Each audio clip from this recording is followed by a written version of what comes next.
Hey guys, today I'm going to take you on a mid-April tour of my garden. It looks pretty amazing right now. We just had a nice little rainstorm and things have been watered. Some things got knocked off, but I'll show you what it looks like. It's been year-round.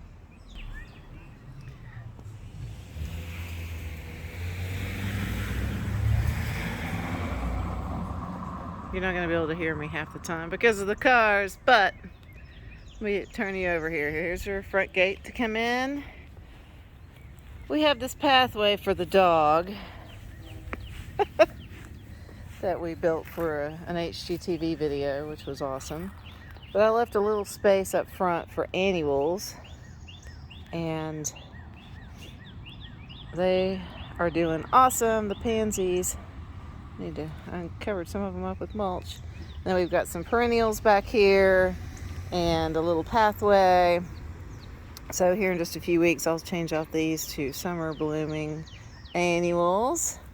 And above that, we've got an oak leaf hydrangea that's been there several years. It's pretty old.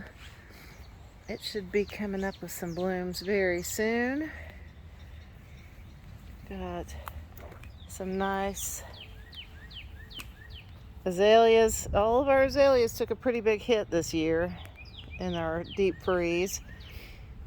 I'm big on yard art, so this old lawnmower is back there. Another oak leaf hydrangea. Got this beautiful maple. I believe it's a Bloodgood maple. And back here we've got our smoke tree. It's a purple leaf smoke tree, and I'll make a video on that once it starts smoking. It's amazing. We have most of our utility paths back here. There's an awesome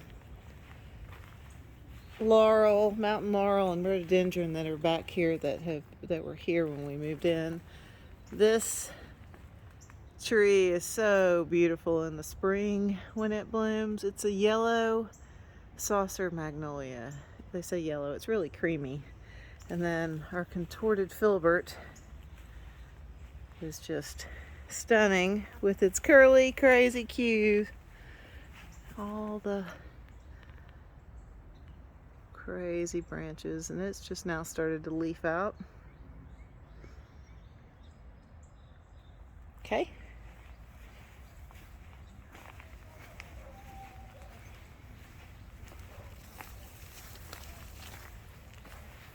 This is Charlie's Fairyville. I made a video on that. It's underneath the smoke tree up against the house. A boxwood that definitely did not like the flash freeze, but it's survived. Okay. This rhododendron has been here for years and years, and it's got some bad patches in it, but I noticed this today. I think it's gonna make it, and it's got lots of other buds on it.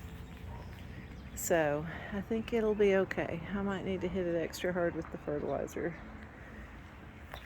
This whole area I'm going to be redoing this spring. Originally my husband said he was going to let me have all this, but now that the grass is growing a little better, he thought better of it. I might just take a little small spot. We have the same path all the way down through here for the dog, who really, really likes to bark. And then you have got to be kidding me with these azaleas. They're just gorgeous. These are pink ruffle azaleas, the name of them, I believe. Now these over here, it's funny the comparison. The sprinklers don't hit these two as well, so I've got to make adjustments for that for sure. But they're gorgeous. And then my favorite Lenten rose, and the whole garden is right here. This used to be pretty shady. This dogwood tree is where we had a pretty large patio peach that got peach borers, and so once it came out, everything was in the sun. These guys were well established, so that's good. They took it. All right, over here we lost one tree. We had a dogwood tree right here and it just never came back, so this whole shade garden might have to be revamped.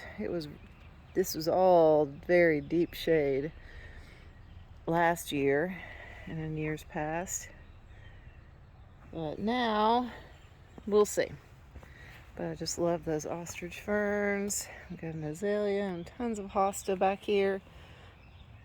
This is where I put the trilliums that I dug up from my mother's house.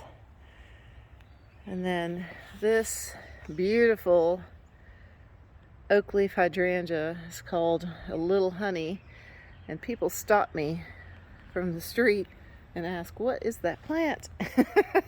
Because it really shows off in the spring. All the blooms, we've got dogwoods everywhere, and most of the blooms got knocked off just now with the storm. Right here is a really great perennial if you've got part shade. They like quite a bit of shade. They kind of get hurt in the sun, but this is a hardy geranium that has just taken over this spot. I had it in both this side and that side, and the people doing my mulch one time kind of buried it one year on the other side and it did not recover very well, so I'm going to bring all the ones from the other side over here. Look at that sweet flower. Just precious. And these flower this time of year, just in the spring, but they stay green all year long, and then they'll reflower when it gets cool. Like if it dips down into cooler temperatures in the summer, it'll reflower. Now my oak leaf hydrangea does not look great. It's usually full of blooms. Oh, we've got one. It's usually full of all these blooms, white blooms this time of year, but the flash freeze has just got it. It's making it recover more, but I see some green coming out, so. And I am a big fan of variegated hosta. Look at how those pop. Oh, amazing. Right next to this beautiful white azalea. Now this climbing rose was here when we bought the house, and it is about to open up. You can see the blooms are really close. And I've fertilized it recently and it should be amazing. I'll make another video on that just so you can see. We've got iris all over the yard. I've spread iris everywhere. Got a few hydrangea. These are some hydrangea that are trying to make it come back. It's funny, the flash freeze didn't affect the full sun hydrangeas as much as it did the ones that need shade. They're all doing pretty well. So right in the middle is my red twig dogwood. I've got some Siberian iris, and behind that a hydrangea, and then lots more iris. This was full of daffodils just a few months ago. Down through here I've got some Roxanne geranium, and that dies. This hardy geranium dies all the way back to the ground, which is different than the other one, which is interesting. So they fill up the spot and they bloom all summer long, which is amazing. The pagoda dogwood is just stunning. This is a new baby. It's just starting to get its growth on. Look at those sweet little blooms. I've got two Ito peonies. These are a pink version. They're very beautiful. Now, don't avert your eyes. Right here we used to have an aucuba, huge aucuba, and then all the nandina were here. The nandina and the aucuba took a huge hit in the flash freeze, and basically we had a tree across from them that provided most of the day shade, which they like. It got cut down because of disease, and so now this gets almost all sun. So I need to come in here and I need to move all these hosta very soon. They're getting a little bit too big already. I'm going to pull these out, move them to the shade, and then redo this whole bed too. So, and the hosta or the aucuba, it hit everything. So now I got to figure out where to put all that stuff. Got some iris blooming. Well, these iris were all in this yard, all over the place. See, like this hydrangea, we salvaged this guy. It used to be back here on the other side of the fence, and one day Greg used to just mow the other side of the fence, and one day there was just a bloom laying in the ground, and I grabbed it and moved it here, and it has done, you can see how big it was last year, but it's suffering this year. We've got precious lily of the valley all through here. This is another plant that I transplanted from another spot in the yard from the previous gardeners that were here. Look at this little bloom, and they smell so good. So good. All right, now back here I have this still does get quite a bit of shade. I've got a pink astilbe, and then this white astilbe has spread over this whole area and just really does well. And this beautiful Japanese maple that we planted. And we've got some little lime hydrangeas. They're not that little anymore. They're pretty big. Over here, this bed has got some sweet bleeding hearts. That one and that one. Since bleeding hearts die all the way back in the summer here, what I like to do is plant them kind of underneath things, and then all this anemone, this is fall blooming anemone, it will take over. And then back here, those little leaf plants, those leaves end up getting almost as big as the grill. In the summertime, they're huge. I think it's called a rice paper plant. I'll have to look that up. But they have amazing leaves, and they have a tendency to spread too much, so I've got it contained in this bed. So if they do decide to get out of control, there's concrete everywhere, so they can't really get too crazy. Now, this is the cottage garden. Again, with the sweet little artwork, and I'm about to pot up all of these baskets. Let me show you. I saw the first bloom of my, I think it's Tioga clematis. Tioga clematis. It starts blooming cool, and it just keeps getting cooler and cooler. The blooms are just amazing on this thing. See, there's one. It's just, even before it opens up, it's just really, really cool. I love this little clematis. So I've got it growing all along this fence to kind of try and take away the ugliness of the chain link. And back through here, we've got some money plant, some more Lenten rose, which are doing great still, and iris. And then until I get my summer blooming plants back here, I've got some wind chimes to make it look nice. Hey, little columbine. Over here, some Jacob Klein bee balm that grows super tall.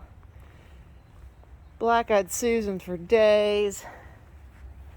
And then in the middle bed, we've got a lot of phlox, garden phlox, that comes up nice and tall. I also have some orange lilies that just are stunning in a cluster like that. You've got your, this thing is probably one of the, this and the crepe myrtles were probably one of the first things I planted. Whip, I can't remember what it's called.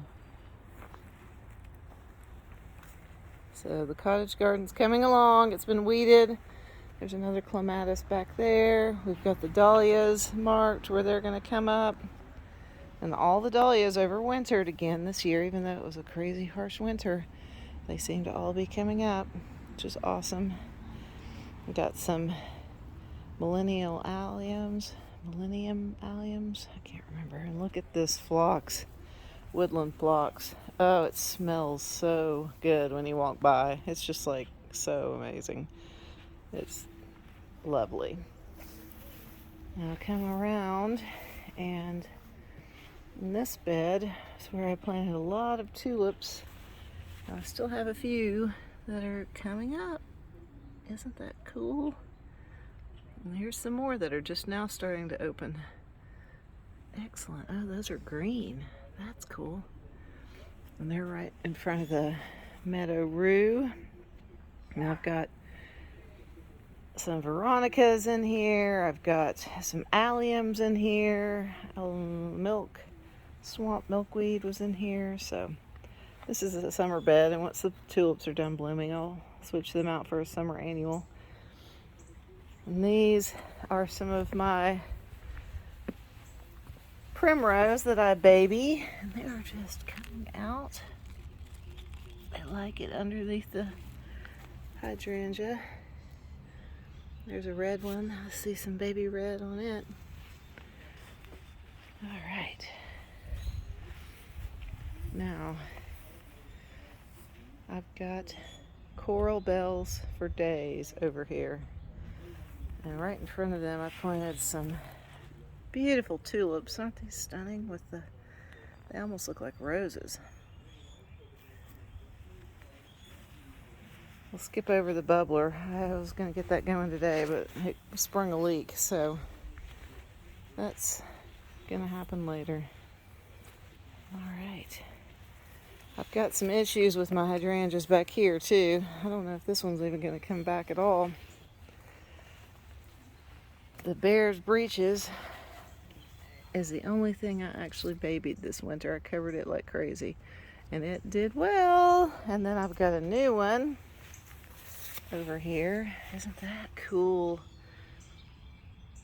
I just love the variegated look of plants.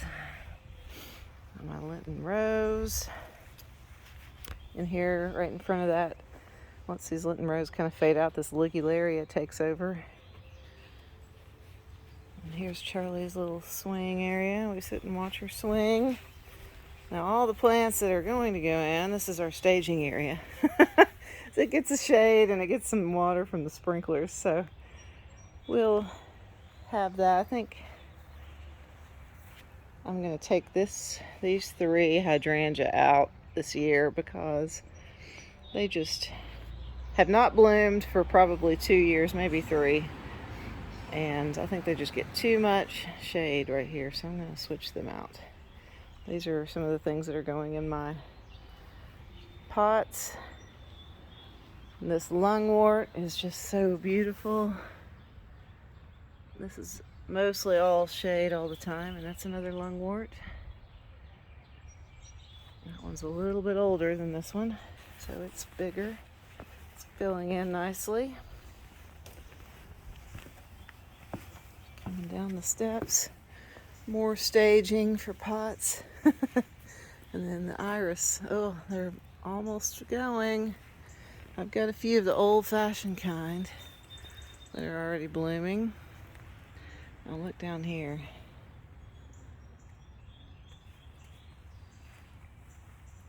Violas and painted Japanese ferns. Hi. And then the primrose. Oh, my favorite. It's just, I love all the different colors of this. So pretty. So very pretty. Oh. Okay, so if you enjoyed this tour, stick with me, subscribe, like, and I will be bringing you more garden tours because the garden's constantly changing and all sorts of other info. Have a great day.